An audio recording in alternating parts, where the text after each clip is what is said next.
The Lion, the Witch and the Wardrobe, Chapter 15. Deeper Magic from Before the Dawn of Time. While the two girls still crouched in the bushes with their hands over their faces, they heard the voice of the witch calling out, "Now, follow me all, and we will set about what remains of this war.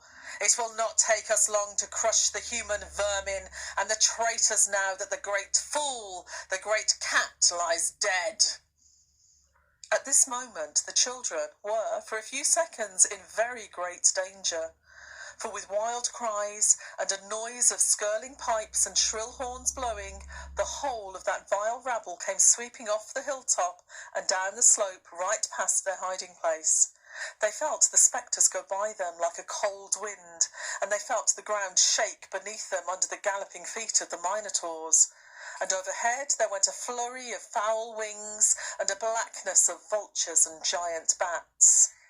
At any other time they would have trembled with fear, but now the sadness and shame and horror of Aslan's death so filled their minds that they hardly thought of it. As soon as the wood was silent again, Susan and Lucy crept out onto the open hilltop. The moon was getting low, and thin clouds were passing across her, but still they could see the shape of the lion lying dead in his bonds. And down they both knelt in the wet grass, and kissed his cold face, and stroked his beautiful fur, what was left of it, and cried till they could cry no more. And then they looked at each other, and held each other's hands for mere loneliness, and cried again, and then again were silent. At last Lucy said, "I can't bear to look at that horrible muzzle. I wonder, could we take it off?" So they tried, and after a lot of working at it, for their fingers were cold, and it was now the darkest part of the night, they succeeded. And when they saw his face without it, they burst out crying again, and kissed it, and fondled it, and wiped away the blood and the foam as well as they could. And it was all more lonely and hopeless and horrid than I know how to describe. "I wonder, could we untie him as well?" said Susan presently. But the enemies, out of pure spitefulness, had drawn the cords so tight that the girls could make nothing of the knots. I hope no one who reads this book has been quite as miserable as Susan and Lucy were that night. But if you have been, if you've been up all night and cried till you have no more tears left in you, you will know that there comes in the end a sort of quietness. You feel as if nothing was ever going to happen again. At any rate, that was how it felt to these two. Hours and hours seemed to go by in this dead calm, and they hardly noticed that they were getting colder and colder. But at last Lucy noticed two other things. One was that the sky on the east side of the hill was a little less dark than it had been an hour ago. The other was some tiny movement going on in the grass at her feet. At first she took no interest in this. What did it matter? Nothing mattered now. But at last she saw that whatever it was had begun to move up the upright stones of the stone table. And now whatever they were moving about on Aslan's body. She peered closer. They were little grey things. "Ah," said Susan from the other side of the table, "how beastly! There are horrid little mice crawling over him. Go away, you little beasts!" And she raised her hand to frighten them away. "Wait," said Lucy, who had been looking at them more closely still. "Can you see what they're doing?" Both girls bent down and stared. "I do believe," said Susan, "but how queer! They're nibbling away at the cords." "That's what I thought," said Lucy. "I think they're friendly mice. Poor little things. They don't realise he's dead. They think it'll do some good untying him." It was quite definitely lighter by now. Each of the girls noticed for the first time the white face of the other. They could see the mice nibbling away, dozens and dozens, even hundreds of little field mice. And at last one by one, the ropes were all gnawed through. The sky in the east was whitish by now, and the stars were getting fainter, all except one very big one low down on the eastern horizon. They felt colder than they had been all night. The mice crept away again. The girls cleared away the remains of the gnawed ropes. Aslan looked more like himself without them. Every moment his dead face looked nobler as the light grew and they could see it better. In the wood behind them a bird gave a chuckling sound. It had been so still for hours and hours that it startled them. Then another bird answered it, and soon there were birds singing all over the place. It was quite definitely early morning now, not late night. "I'm so cold," said Lucy. "So am I," said Susan. "Let's walk about a bit." They walked to the eastern edge of the hill and looked down. The one big star had almost disappeared. The country all looked dark grey, but beyond, at the very end of the world, the sea showed pale. The sky began to turn red.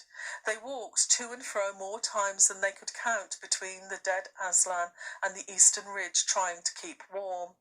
And oh, how tired their legs felt.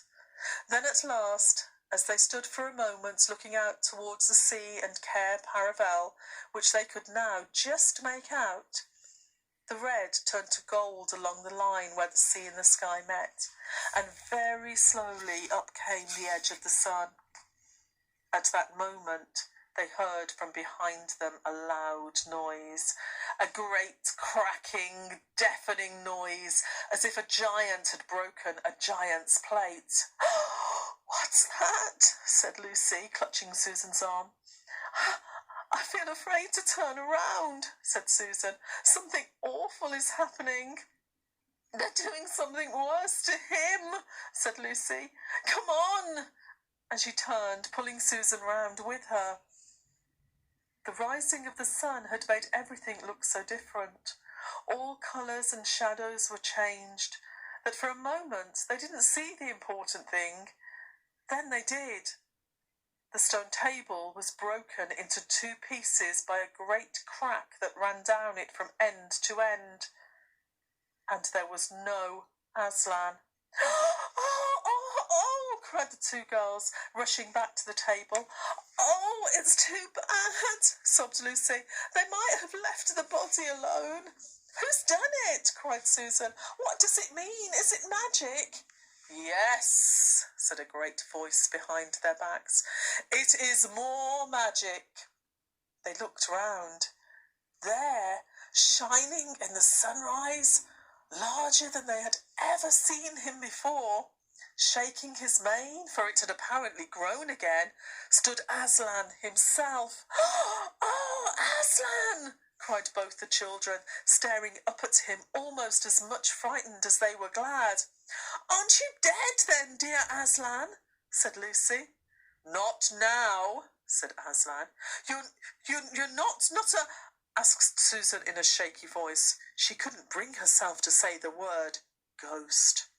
Aslan stooped his golden head and licked her forehead. The warmth of his breath and a rich sort of smell that seemed to hang about his hair came all over her.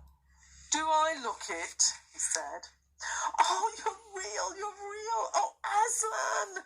cried Lucy, and both girls flung themselves upon him and covered him with kisses. "But what does it all mean?" asked Susan, when they were somewhat calmer. "It means," said Aslan, "that though the witch knew the deep magic, there is a magic deeper still which she did not know. Her knowledge goes back only to the dawn of time. But if she could have looked a little further back, into the stillness and the darkness before time dawned, she would have read there a different incantation. She would have known that when a willing victim who had committed no treachery was killed in a traitor's stead, the table would crack and death itself would start working backwards.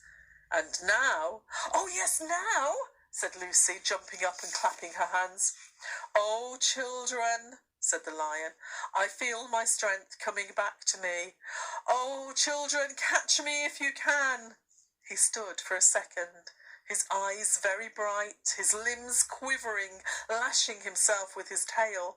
Then he made a leap high over their heads and landed on the other side of the table. Laughing, though she didn't know why, Lucy scrambled over it to reach him. Aslan leaped again.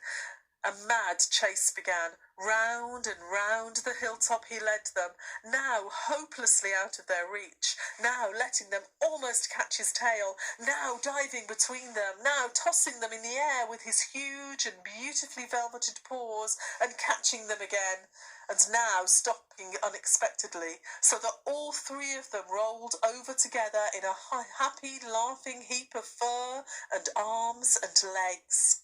It was such a romp as no one has ever had except in Narnia. And whether it was more like playing with a thunderstorm or playing with a kitten, Lucy could never make up her mind. And the funny thing was that when all three finally lay together panting in the sun, the girls no longer felt in the least tired or hungry or thirsty. And now, said Aslan presently, to business. I feel I am going to roar. You had better put your fingers in your ears. And they did.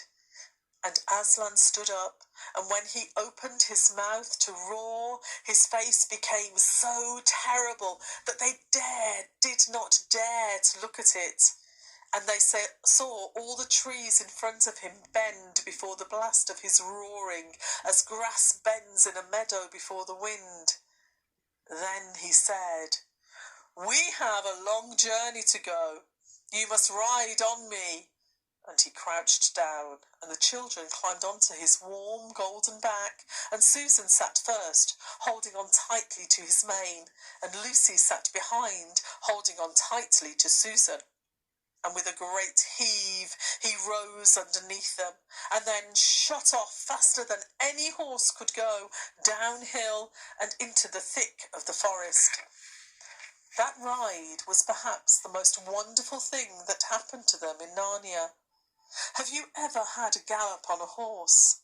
Think of that, and then take away the heavy noise of the hooves and the jingle of the bit, and imagine instead the almost noiseless padding of the great paws. Then imagine instead of the black or grey or chestnut back of the horse, the soft roughness of golden fur, and the mane flying back in the wind, and then imagine you are going about twice as fast as the fastest racehorse.